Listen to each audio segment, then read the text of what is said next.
여러분 혹시 아침에 집을 나섰는데 온통 검은 먹구름과 구름이 가득한 경험이 있으신가요? 당장이라도 쏟아질 것 같은 비 소식에 우리는 서둘러 우산을 준비하기도 하죠. 그리고 걱정하기도 합니다. 먹구름이 하늘을 가르면 세상이 어둡죠. 우리 마음도 조금 답답해질 때가 있습니다.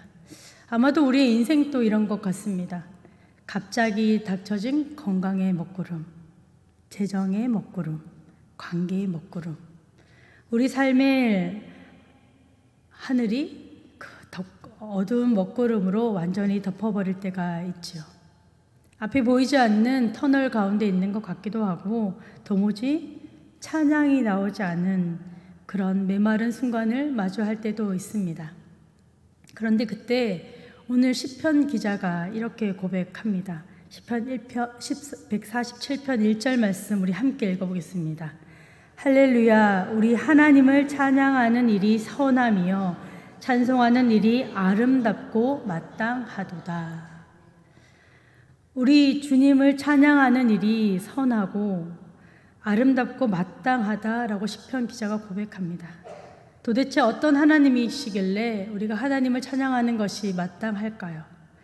당연할까요? 찬양할 수 없는 그 순간, 우리가 그런 순간을 경험하며 살아갈지라도 앞이 보이지 않는 터널 가운데 있을지라도 그 순간 하나님을 찬양하는 것이 마땅하다라고 본문은 말씀합니다. 이 고백이 우리의 고백이 되기를 소망합니다.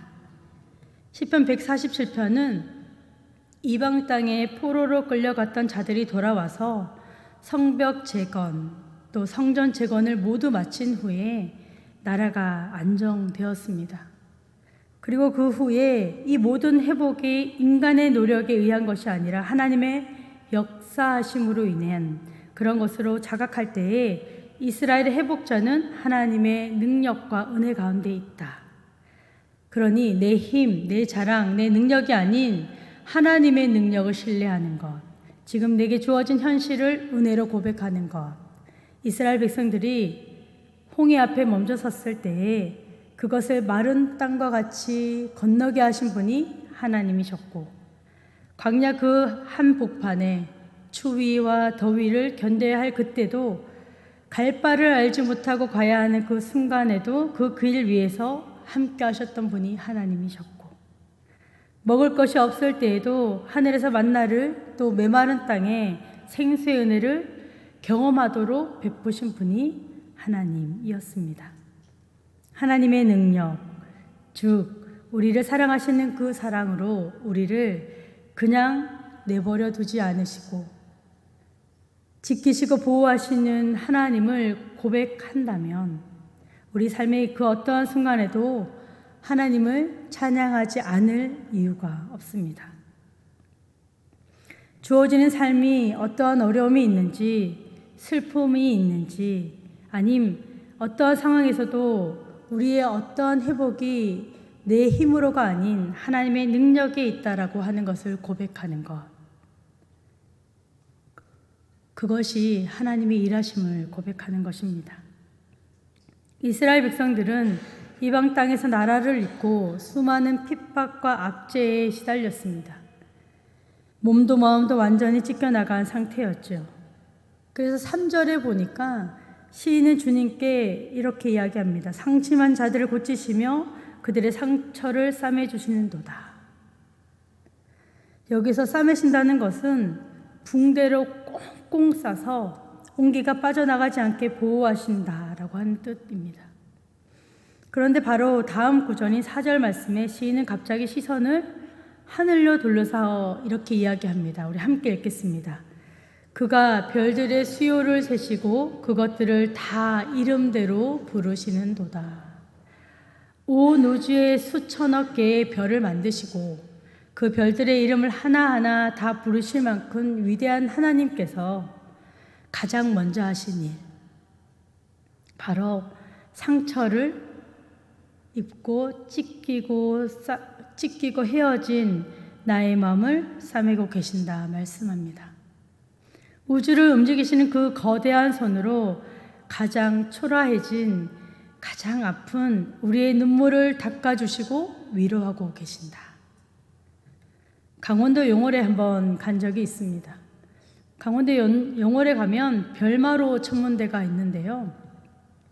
거기에 가보니 망원경이 참 많이 구비되어 있고 최신식 망원경이라 하더라고요.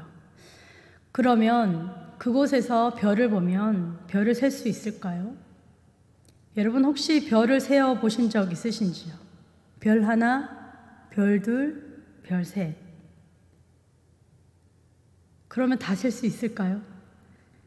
진짜 별을 세기 위한 것이 아니라 잠을 자기 위할 때 세기도 하죠. 별의 수요는 셀 수 없습니다. 그럼에도 오늘 성경은 하나님은 별의 수요를 세시고 이름을 부르시는 하나님, 하나님은 셀 수 없는 숫자라 할지라도 모두 하나님의 통치 아래 있다. 그렇게 하나하나 이름을 지으시고 특별한 관계로 우리를 초청하고 계신다 말씀하고 있습니다.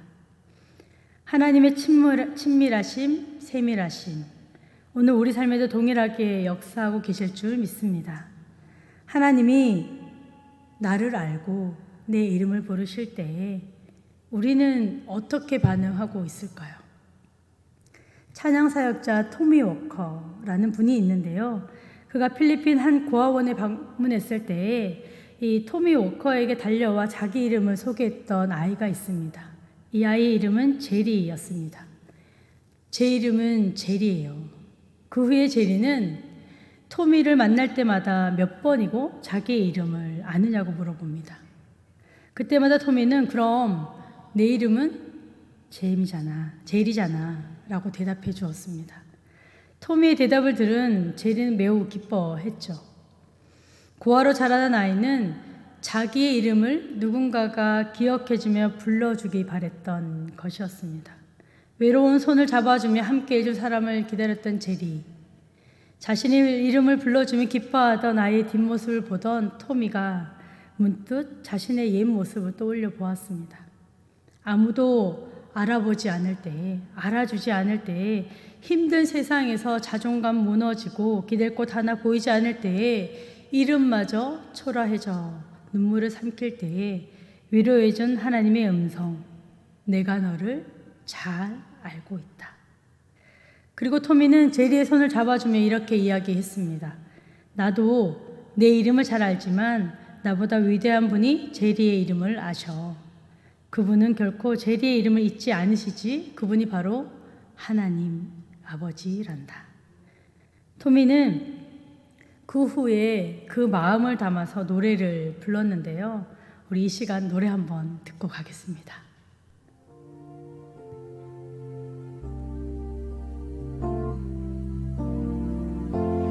I have a maker.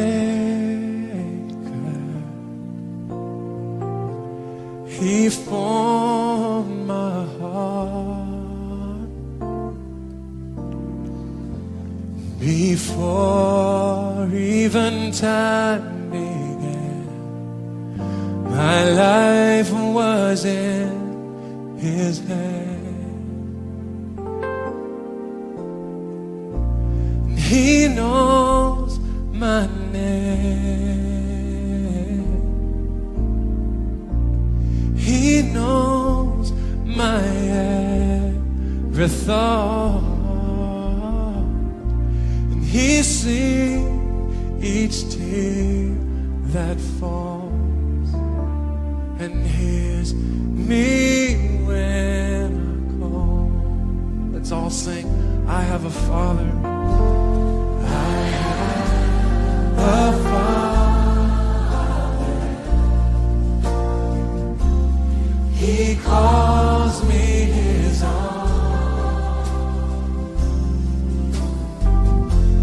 He'll never leave me, no matter where I go. Oh,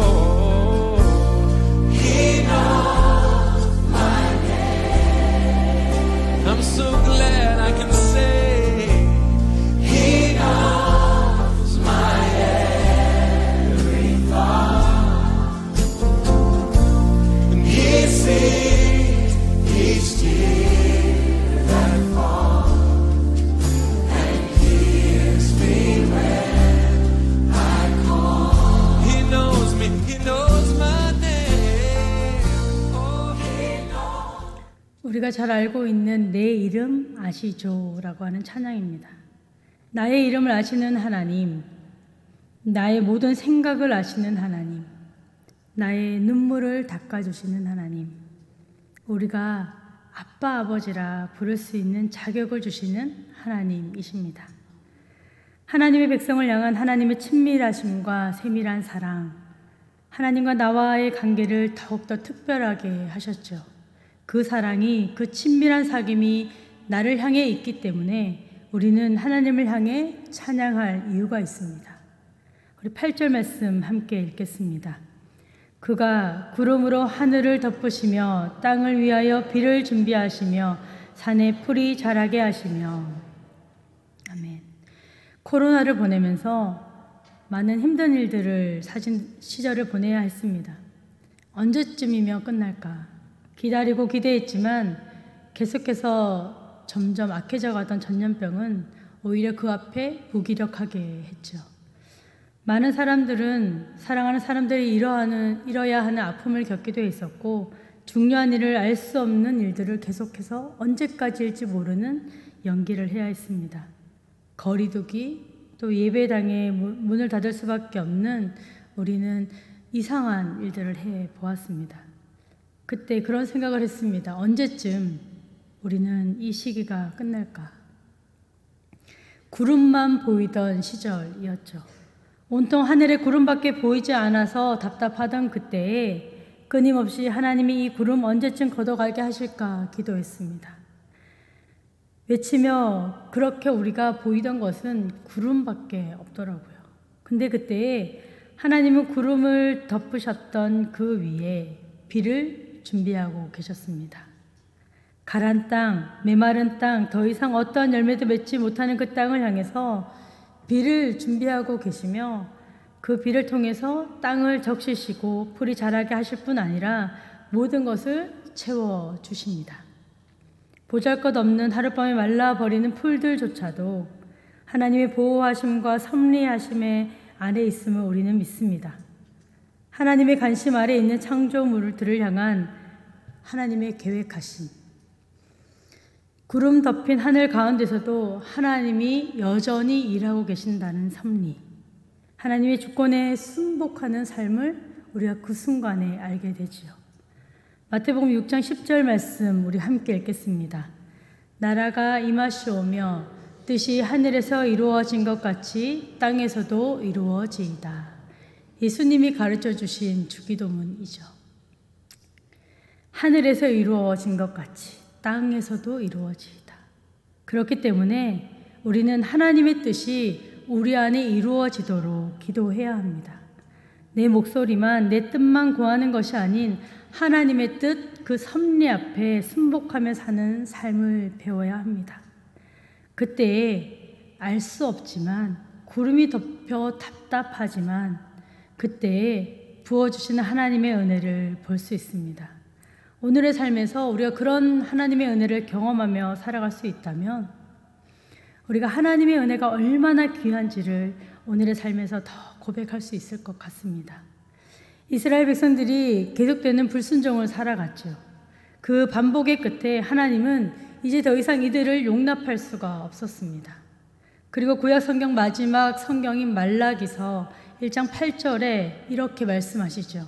만군의 여호와가 이르노라 너희가 눈먼 희생 제물을 바치는 것이 어찌 악하지 아니하며 저는 것 병든 것을 드리는 것이 어찌 악하지 아니하냐. 그들이 드렸던 눈먼 것 저는 것 여호와의 식탁이 더럽혀졌습니다. 하나님은 그들의 성의 없는 예배를 받지 않겠다 말씀하시죠. 그리고 결심합니다.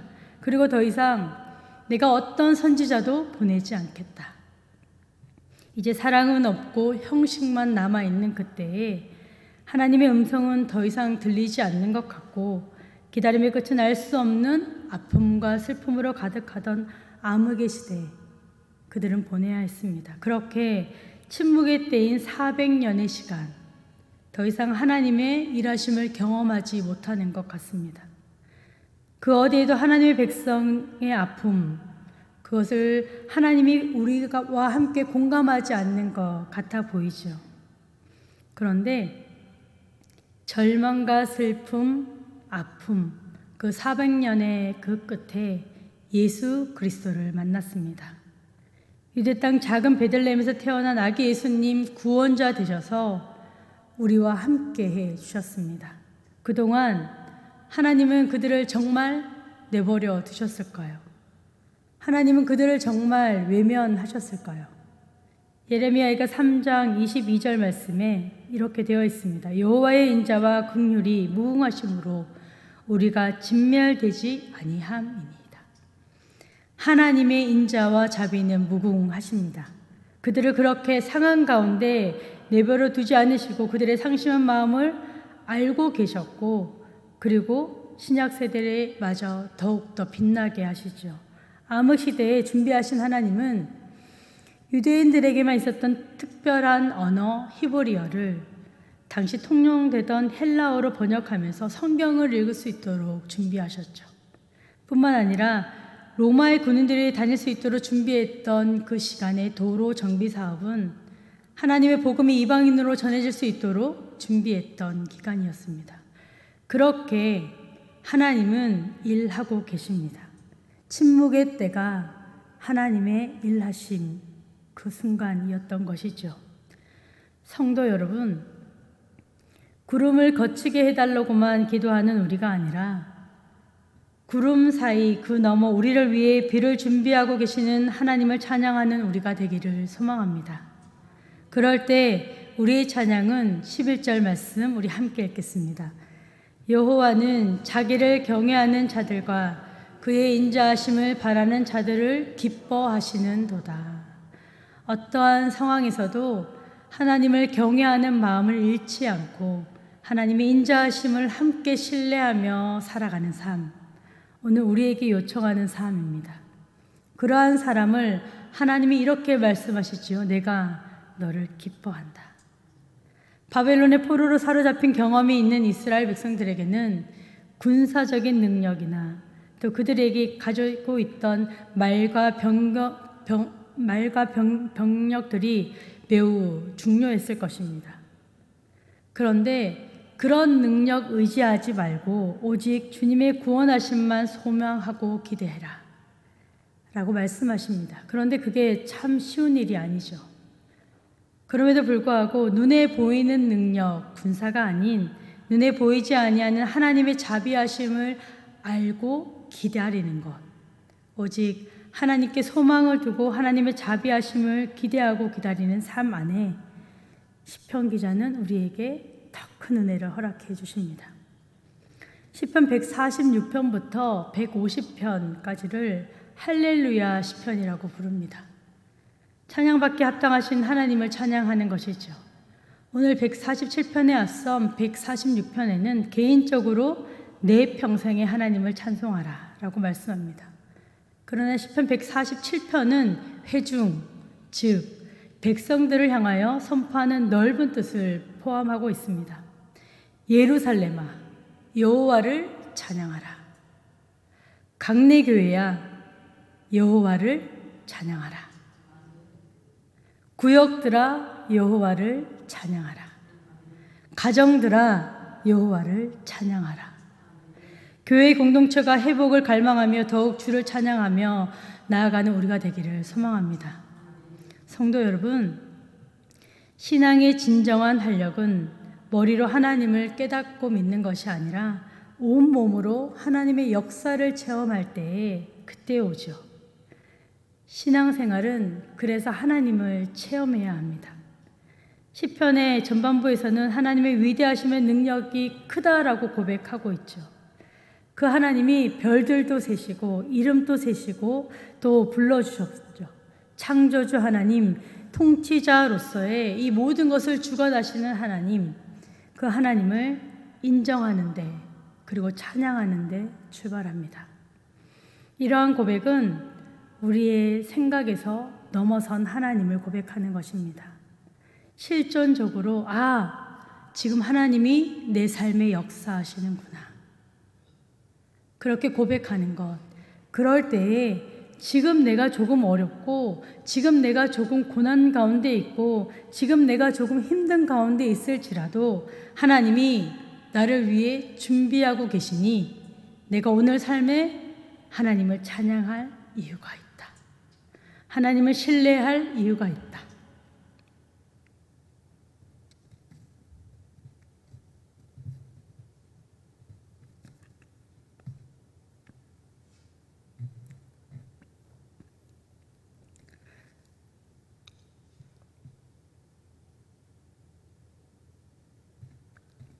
죄송합니다.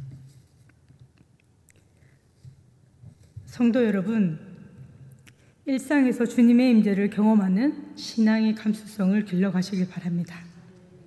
하나님은 창조주, 통치자로서 멀리 보고 계신 분이 아니라, 우리를 놓치고 계시는 분이 아니라 우리를 향한 놀라운 계획을 갖고 계시는 분이십니다. 우리에게 마련해 주신 오늘의 삶을 잔치자리로 기억하고 기대하며 살아가는 우리 모두가 되기를 소망합니다. 우리 나눈 말씀 기억하면서 기도의 자리로 나아가겠습니다.